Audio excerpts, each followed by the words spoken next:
vem iluminar. Aleluia! Glória a Deus! Oh Senhor, como é bom estar na tua presença. Aleluia! Boa noite, amados, a graça e a paz do Senhor Jesus. Pode sentar. Eu quero aqui mesmo expressar minha gratidão ao Senhor em saber que a minha família é tão grande, em saber que a minha família está espalhada por tantos lugares. Sabe de uma coisa? Eu me sinto tão à vontade quando eu chego num lugar e que tem pessoas falando a mesma coisa, crendo a mesma coisa. E sabe de uma coisa? Já já estaremos todos reunidos de fato e de verdade, num lugar especial, num lugar glorioso que espera por cada um de nós. Então é isso que nos motiva. Estamos aqui de fato para preservar essa família maravilhosa. Então muito obrigada por você fazer parte da minha família. Muito obrigada por você crer junto nessa palavra e vivenciar aquilo que Deus tem preparado. Amém? Então muito obrigada por esses dias. Eu e Júnior, Agnaldo, que nos sentimos muito honrados quando chegamos aqui, porque vocês nos acolhem muito bem. É sempre muito bom voltar a esse lugar. Então, muito obrigada. Eu não vou ministrar hoje com ele, ele vai estar aqui sozinho, mas eu vou estar ali na torcida. É isso aí. Glória a Deus. Usa, Senhor. Mas eu queria orar, agradecer ao Senhor. Amém? Pai, graças eu te dou por esse dia maravilhoso que você preparou para nós, Senhor. Obrigado porque reconhecemos o teu poder em nossas vidas. Obrigado por tantas coisas que você fez ao nosso favor, tantos livramentos que você nos deu, Senhor. Mas sabe de uma coisa, Pai? O que nos motiva de fato é saber que o nosso nome está escrito no livro da vida e que temos uma aliança com você, Pai. E que não estamos aqui por um acaso, estamos aqui sendo guiados pelo teu Espírito, fazendo a tua vontade, falando de vidas, resgatando vidas do inferno para o teu reino, Senhor. Como é bom, Espírito Santo de Deus, você é livre nesse lugar para se mover, Pai, e trazer aquilo que nos acrescenta. Eu te louvo e te agradeço pela tua palavra, pela tua unção, pelo teu poder, Pai, neste lugar, nesta igreja, nesse povo tão amado por nós e por você, Pai, porque eu sei que essa igreja está crescendo, esse povo está avançando, não existem dificuldades que possam pará-los, mas existe uma fé que os rege, Pai. Muito obrigada, Senhor, pela liderança dessa igreja. Obrigada pela vida do pastor Guilherme Dalila, Pai. Eu te agradeço por uma direção, uma sensibilidade cada vez mais do teu Espírito para poder conduzir esse povo que você os confiou a eles. Obrigada, Pai, no nome de Jesus. Nós te exaltamos, nós te agradecemos e dizemos que o Senhor é tudo em nossas vidas. Em nome de Jesus, amém. Muito obrigado, senhor. Consegue descer aí, tranquila? No momento eu não posso lhe ajudar. Glória a Deus, boa noite, queridos. A graça e a paz de nosso Senhor, Salvador, Jesus Cristo. Eu estava sentado aí enquanto estávamos no momento do louvor. E eu lembrei, eu acredito que Deus me trouxe a lembrança de algumas coisas que já aconteceram aqui, enquanto eu estava por aqui também. E eu lembro que uma das noites, acredito que nós estávamos juntos aqui, Deus me deu uma palavra para vocês, uma frase, e essa frase é a seguinte, que com o passar do tempo e as experiências com Deus, a frase que a gente mais ia repetir seria, só podia ter sido Deus. Quem lembra disso? E ele me trouxe a lembrança disso, eu quero trazer a sua lembrança, que essa frase precisa ser repetida, porque as nossas experiências vão fazer com que essa frase salte do nosso coração e saia pela nossa boca. E só podia ter sido Deus. Eu lembro de uma outra vez que nós estávamos aqui, que a gente falou um pouco sobre progressões geométricas e aritméticas. E eu falei para vocês que a aceleração que Deus ia trazer para esse lugar seria como uma progressão geométrica que não seria mais soma, mas sim uma multiplicação de números. Lembram disso também? Aí depois eu lembrei da terceira história, essa não foi aqui, mas conta-se uma história de que uma mulher tinha uma causa, e ela orou por essa causa publicamente na igreja, E no dia que ela orou por essa causa, ela celebrou de forma sobrenatural. Todos ficaram olhando, quietos. Depois de um tempo, a causa que aquela mulher tinha orado se manifestou. E a igreja sabia do que se tratava. E a igreja começou a celebrar. Todos estavam muito felizes, pulando, cantando, gritando, correndo na igreja. Mas quando olharam, aquela senhora estava sentada, quietinha, no canto dela. Aí foram lá e disseram assim a ela: minha irmã, você não se alegra não? A causa é sua. Nós estamos alegres porque nós lembramos como foi lá quando você orou. Aí ela disse: você lembra também que eu celebrei naquele dia? Na verdade, vocês estão celebrando atrasado. Porque eu não esperei a manifestação para celebrar. Aleluia. E eu quero começar essa noite dizendo para você: nós como crentes em Deus, a gente não espera acontecer para celebrar.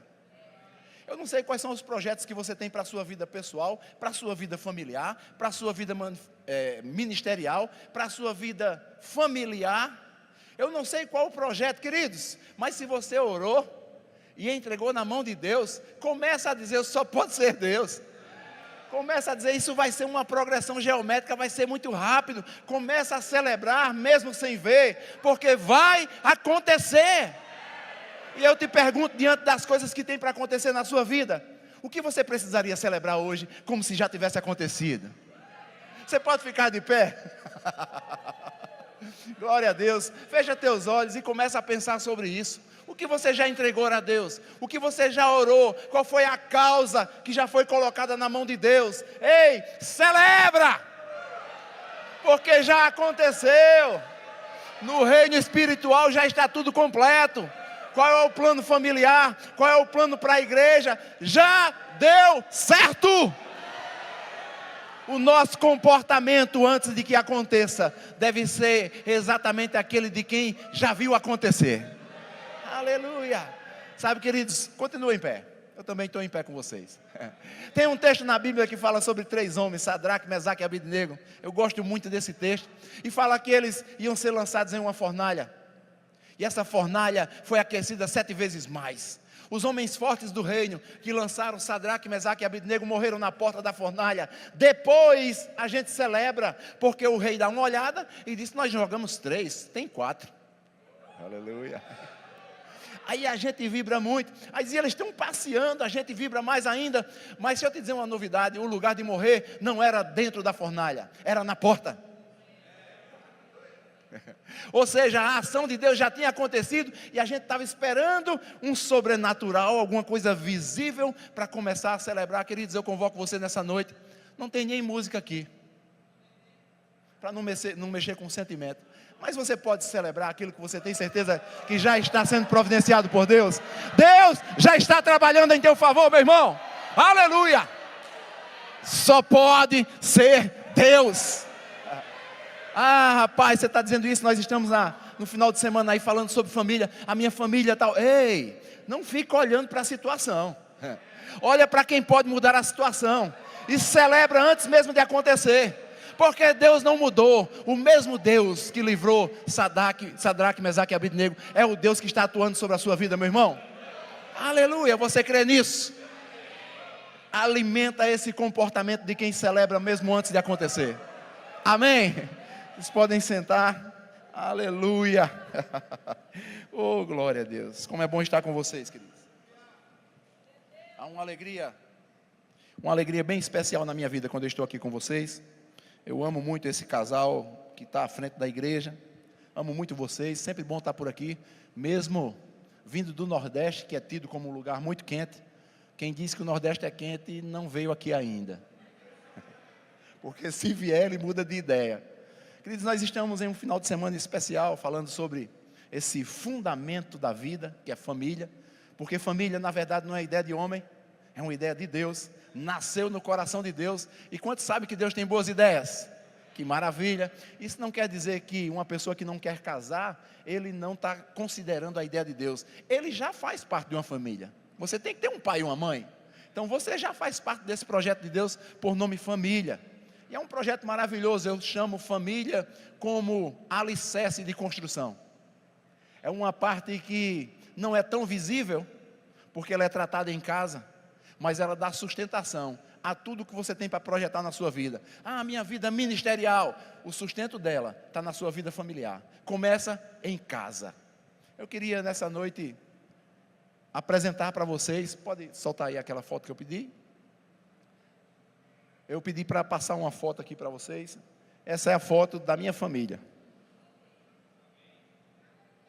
Deixa eu ir para aqui para não atrapalhar vocês. Essa dificuldade de andar é uma cirurgia no joelho, para quem não sabe ainda. Mas um dia desse eu estava com 2 muletas. A coisa está progredindo. E eu já estou celebrando, porque nesses dias eu vou chegar aqui correndo, meu irmão. Vou subir essa escada correndo. É como se já estivesse vendo. Aleluia! Só pode ser Deus. Ficou grande demais. Pode diminuir. Deixa aí como estava. Eu queria falar um pouco sobre a minha família, porque esse assunto família é muito bom. Temos respaldos, temos orientações na Bíblia. Mas como é bom você poder falar da sua família. Esse primeiro cidadão aqui, desse meu lado, de azul, é o meu filho do meio, o nome dele é Aguinaldo Neto. Essa é a esposa dele, Aline. Ali o casal, eu e a Adrina. Em seguida tem Arthur, aquele de óculos, com Letícia, a esposa. Depois a minha filha Lívia, e aquele moreninho ali, ele é o ladrão da filha dos outros. É o cara que levou a minha filha. Então essa é a minha família. Isso aí já gerou 6 netos. Tem uma turma boa. A gente até reunia lá em casa, hoje já não dá mais, porque é muita gente. Mas o que eu quero frisar aqui, queridos, todos eles estão envolvidos na igreja, no ministério. E isso é muito bom. Mas isso não me torna, junto com a Adrina, diferente de ninguém. É só uma família que, entre acertos e erros, porque a gente erra também. Eu costumo dizer que a nossa família é como se fosse uma partida que a gente ganhou de 5-4. E eu posso olhar pelo lado, ganhei, ou posso olhar pelo lado, levei 4 gols. Eu prefiro olhar pelo lado, ganhei. Tiveram erros? Claro, mas tiveram acertos também. O meu filho, Aguinaldo Neto, ele hoje trabalha na coordenação financeira do nosso ministério. A sua esposa, Aline, trabalha na coordenação da Luminai.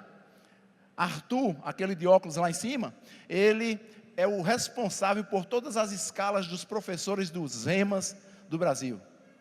Ele também faz parte da diretoria do nosso ministério. A esposa dele, Letícia, ela é a secretária que cuida de toda a agenda da diretoria do ministério, principalmente as agendas do pai dela, que é o apóstolo Guto.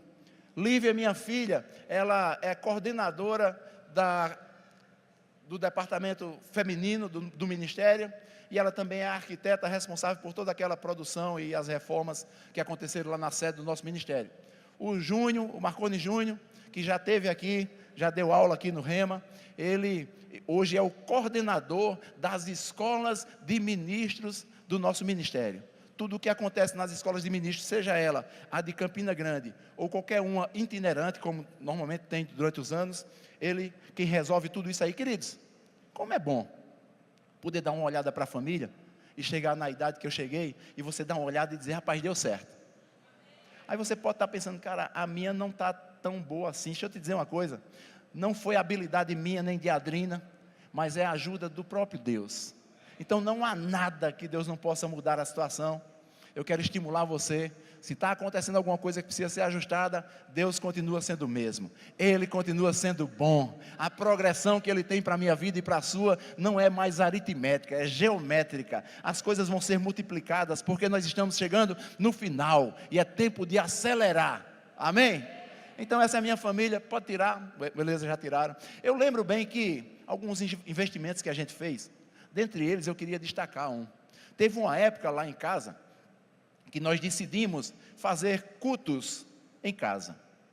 Eu não sei se você faz isso, mas faz uma experiência. Pega um dia da semana, ou um dia do mês, mas faça alguma coisa, e decida como aquele dia vai ser o dia da minha família. Junta todo mundo, e faz um culto. Você, o maridão, organiza isso, porque uma das atribuições dos maridos é o sacerdote do lar. Levar a palavra, conduzir espiritualmente a família, essa é uma tarefa nossa. E eu lembro que eu fazia esses cultos lá em casa, os meninos ainda pequenos, e eu tocava violão. a gente fazia o período do louvor, mas eu ficava olhando os meninos, só olhando o que estava acontecendo no culto, e o culto tinha a seguinte sequência: parte do louvor, depois eu compartilhava uma palavra para ensinar alguma coisa para eles, em seguida cada um, a Adrina e cada um dos meninos tinha que ler algum texto e falar o que entendia daquele verso.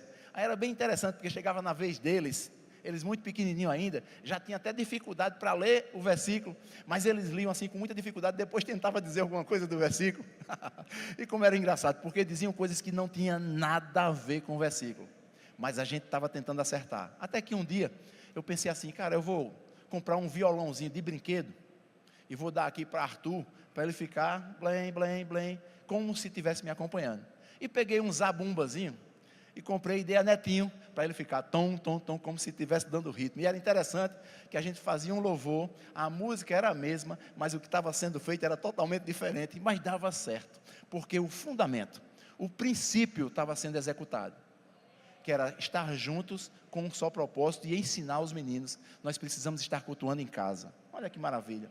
Sabe o que é que aconteceu, queridos? Hoje, Arthur do violãozinho, blém, blém, blém, blém, toca violão na igreja.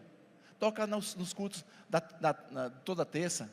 O outro que estava no tamborzinho, bum, bum, bum, bum, é baterista da igreja. Coisas que foram implantadas lá atrás, sem intenção, mas que acontecem, ou seja, da mesma forma que aconteceu com os meninos a respeito disso, dessa habilidade que foi desenvolvida para tocar instrumentos, vai acontecer na nossa vida também, quando a gente faz com os nossos filhos, a habilidade para ler a Bíblia, para entender o que Deus tem como plano, como propósito, porque nós somos os responsáveis por isso, e o sucesso da nossa família é o nosso sucesso. Eu estou usando a palavra sucesso, para facilitar o entendimento, mas ser bem sucedido na área família, é uma responsabilidade que recai sobre nós, amém?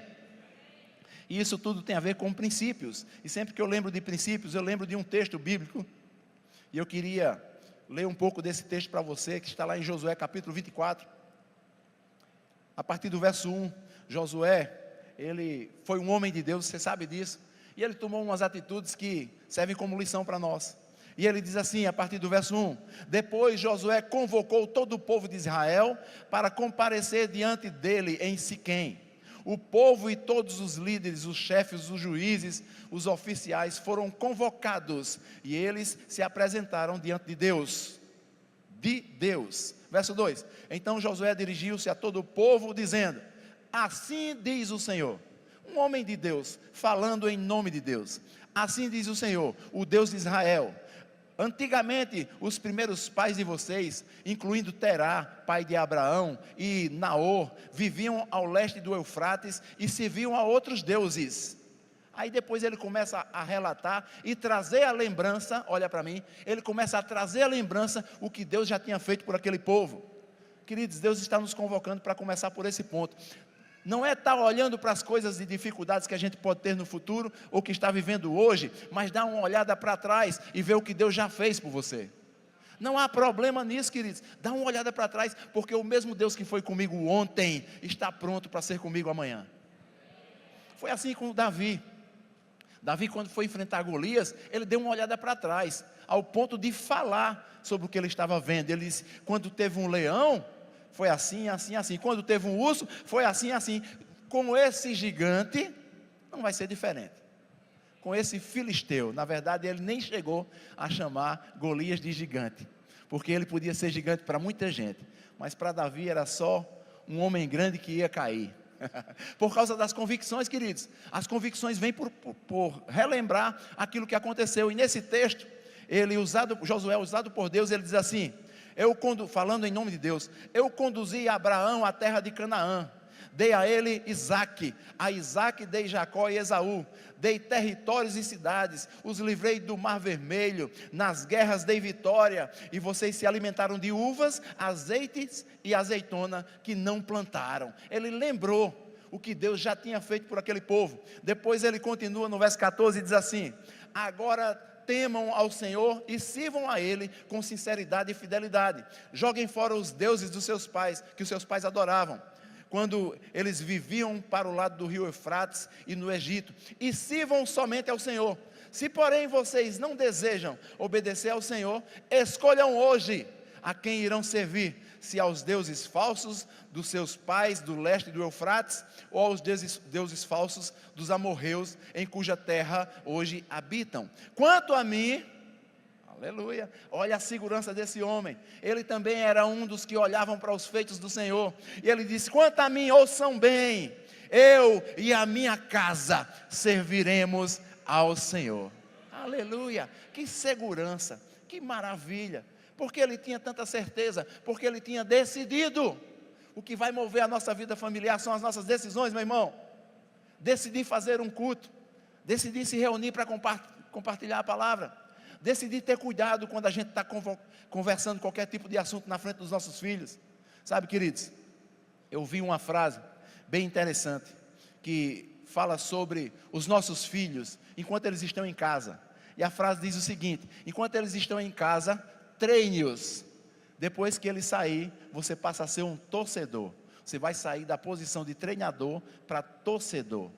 Todos esses meninos aqui casados agora com suas famílias, construindo suas famílias, não estão mais em casa, estão construindo a vida deles, e eu não posso mais treiná-lo como eu treinava quando eles estavam em casa, mas agora eu entrei na turma dos torcedores, torcendo por eles. Sempre que precisar de mim, opa, estou aqui disponível para te ajudar, mas agora passo a ser um torcedor. Sabe, queridos, tem um texto na Bíblia, e a gente costuma dizer, não sei se você já ouviu isso, esse texto está me perseguindo.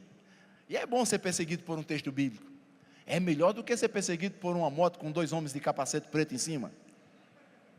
E esse texto é como se ele estivesse me perseguindo. Está no Salmo 116, no verso 12, eu vou ser bem sucinto, nós vamos estar ceando hoje, eu tenho uma direção específica para hoje também. Salmo 116, verso 12, o salmista diz assim: que darei eu ao Senhor, por todos os benefícios que Ele me tem feito? Algumas versões dizem, em troca dos benefícios que Ele me tem feito, ou em reconhecimento dos benefícios que Ele me tem feito. Que darei eu ao Senhor? Esse salmo é atribuído por alguns estudiosos ao rei Ezequias. O rei Ezequias estava enfrentando 2 graves problemas. Primeiro, ele estava sendo atacado por um poderoso império, o Império Assírio. E segundo, ele foi atingido por uma enfermidade mortal. 2 problemas graves. Mas aí, ele diz, de ambos os problemas, Deus me livrou. Aí agora ele diz, o que eu posso dar em reconhecimento? Sabe, queridos, um texto como esse me faz pensar, não é o que eu vou dar a Deus, mas é primeiro reconhecer a Deus. Mas eu só posso reconhecer a Deus se eu o conhecer. Sabe, Deus está nos convocando para nesses últimos dias, porque eu não sei se você sabe disso, aproveite, nós estamos nos últimos dias, Jesus está voltando.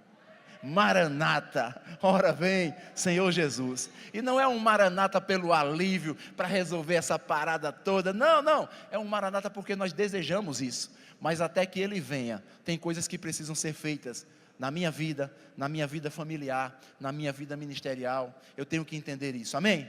Então eu tenho que reconhecer, e não tem como eu reconhecer se eu não conhecer, eu preciso desenvolver a intimidade. E como é que eu desenvolvo isso? A igreja faz parte disso, ler a Bíblia, orar, faz parte disso, desenvolver a intimidade.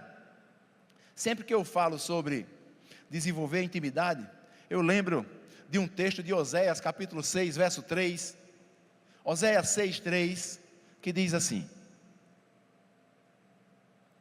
conheçamos e prossigamos em conhecer ao Senhor, como a alva, a sua vinda é certa, e Ele descerá sobre nós como a chuva, como chuva seródia que rega a terra.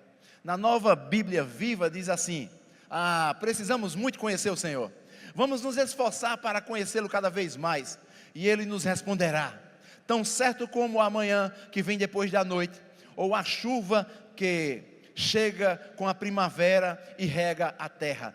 Certeza, convicção, como sabemos que amanhã nós teremos um novo dia.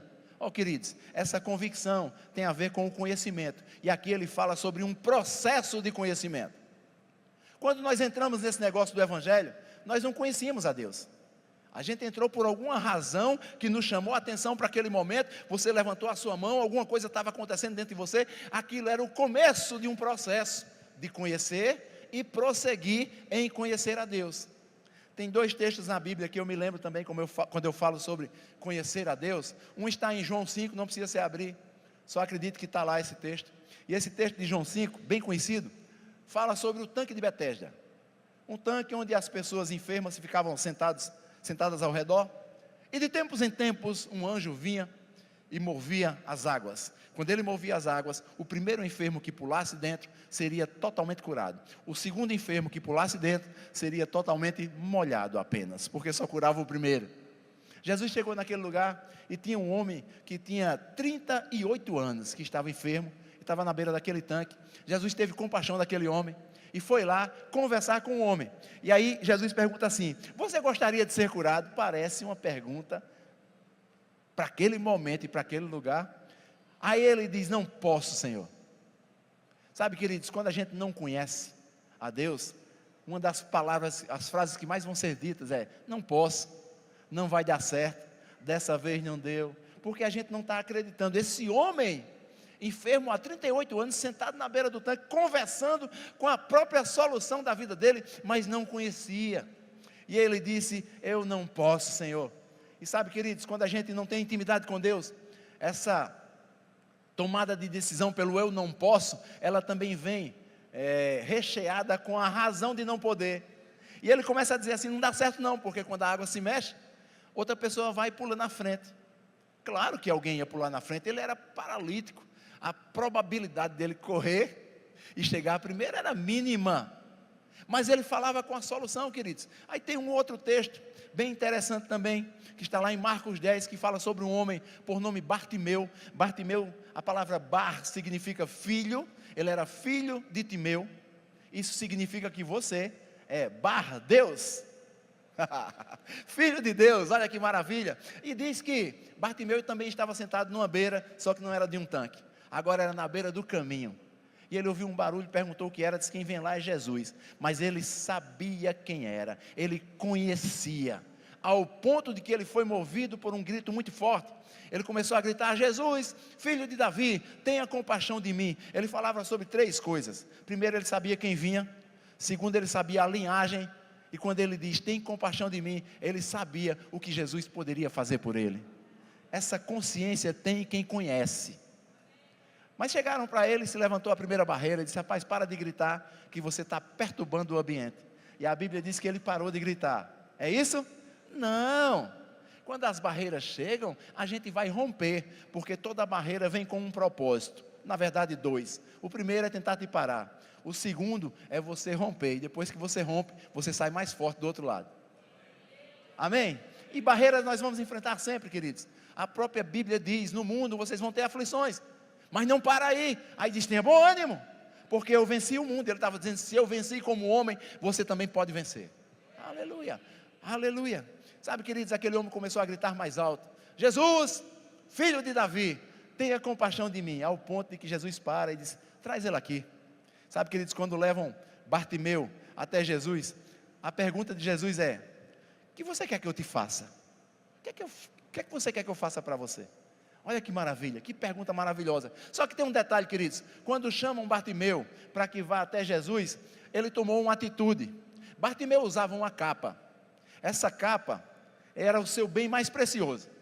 Essa capa protegia do frio, protegia do sol e servia para forrar o chão para ele dormir. E essa capa era a identidade de Bartimeu. Usava essa capa quem era esmolé, quem dependia da doação dos outros. Essa capa dizia quem era Bartimeu. Quando Jesus traga ele aqui, a primeira coisa que ele fez: jogou fora a capa, jogou fora a identidade, porque ele sabia, vai acontecer alguma coisa. Sabe, queridos, e Deus está nos convocando na nossa vida familiar, pessoal, ministerial. É tempo de começar a acreditar de uma forma tal que a gente vai soltar as âncoras da nossa vida. Amém? Você vai acreditar tanto, seja o que for, queridos, o projeto que for.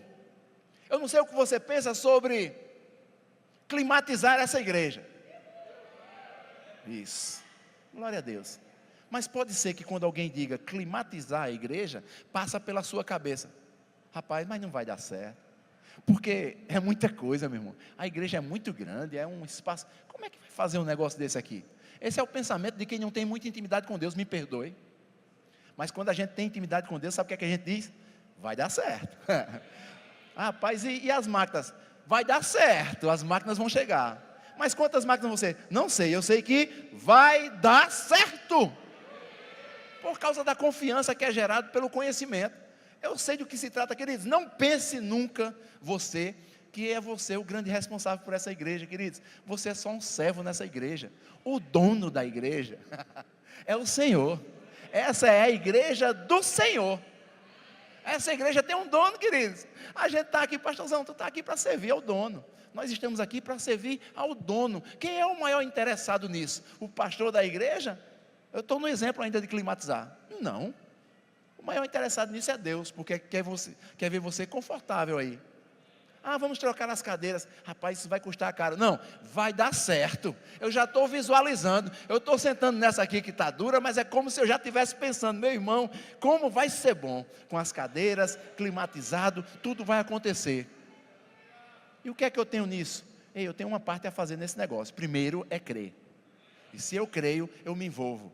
E aí quando eu me envolvo, queridos, não tem muito a ver o que eu vou fazer no meu envolvimento.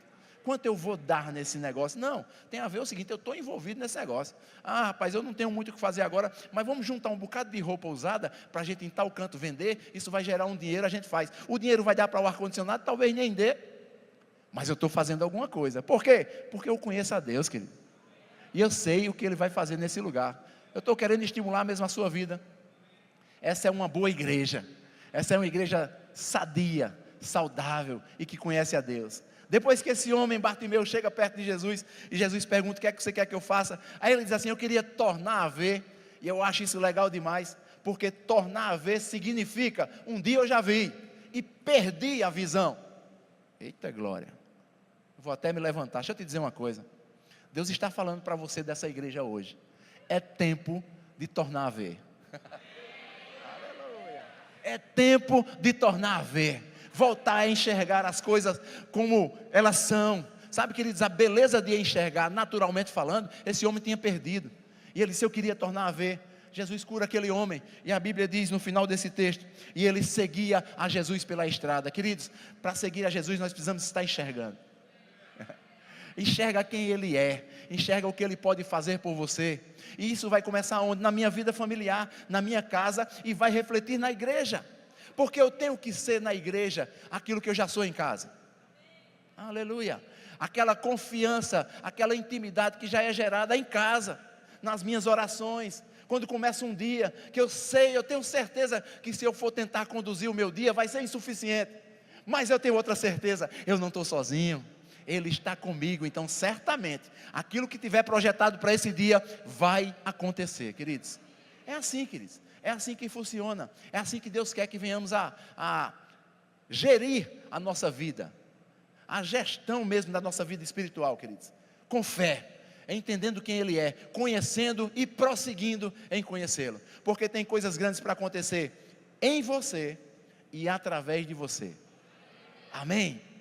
Então, desenvolva isso, tenha sucesso na sua vida familiar. Se existe alguma coisa que está tendo como um impedimento, ora, porque Deus vai agir e alguma coisa vai acontecer, vai mudar o quadro, porque Ele não mudou, continua sendo Deus poderoso, que pode fazer qualquer ação em teu favor, queridos.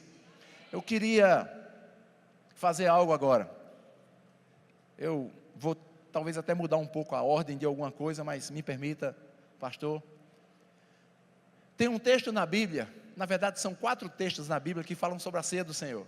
Esse momento é um momento muito importante, queridos. Isso aqui não é um ato religioso, isso é um ato de fé, isso é um ato de expectativa, porque quando foi indicado para que isso fosse feito, no final diz assim, até que Ele venha. Ou seja, nós estamos fazendo, não é por acaso, a gente faz isso aqui, porque a gente está com expectativa, Ele está voltando, amém?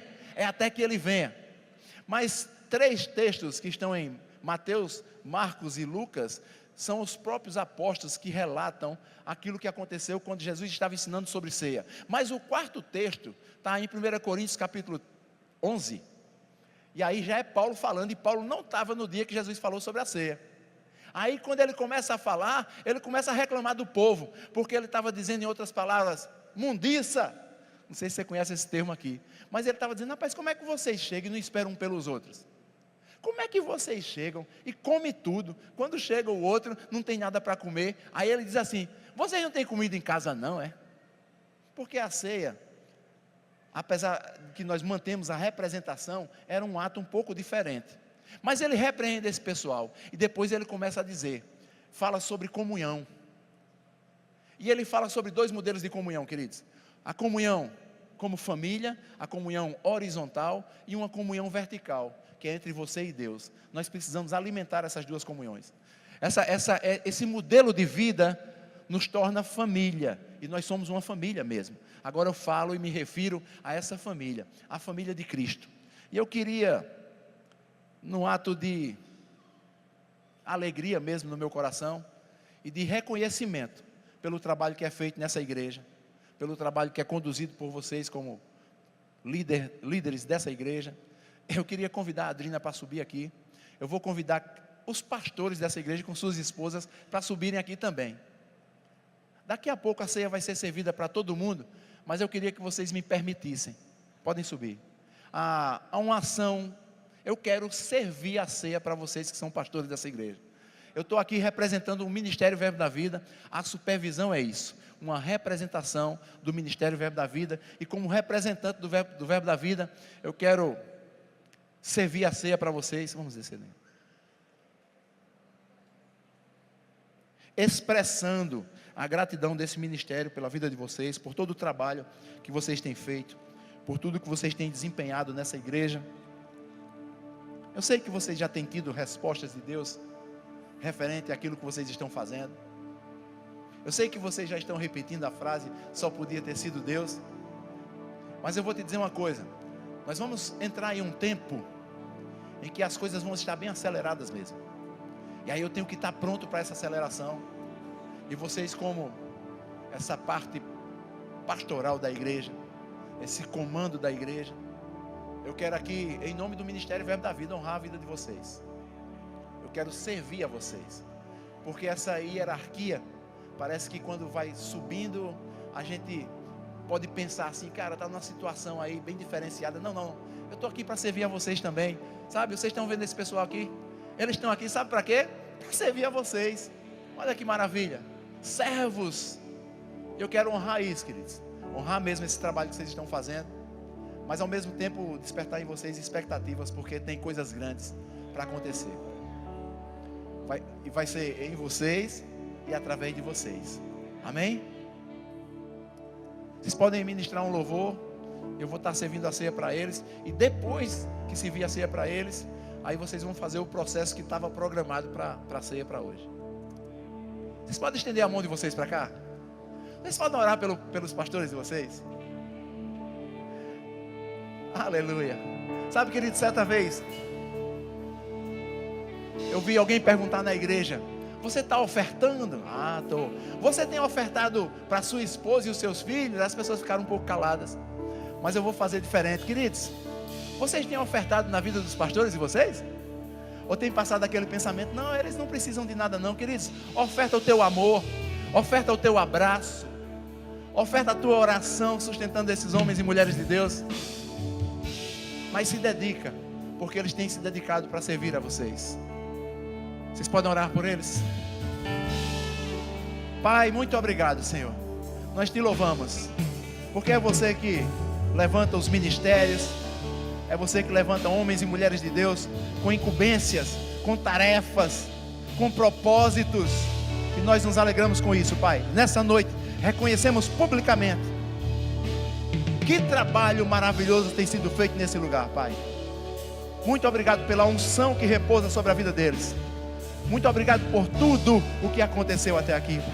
Só pode ser você, Senhor. Só pode ser você, Senhor. E não será diferente daqui em diante, porque você não muda, você não oscila, você continua sendo o mesmo. Eu declaro em nome de Jesus novas experiências desse povo com você, Pai. Eu declaro em nome de Jesus surpresas do céu chegando sobre a vida deles, em nome de Jesus. Uma revolução espiritual nessa igreja. Aleluia. Pessoas vibrantes, porque não vão nem esperar acontecer o que estão orando, mas vão vibrar como se já estivesse acontecendo. Aleluia. Uma igreja de fé, uma igreja em que os enfermos serão atraídos para esse lugar, porque vão saber, nesse lugar tem um Deus que cura. Aleluia, aleluia, aleluia. Glória a Deus.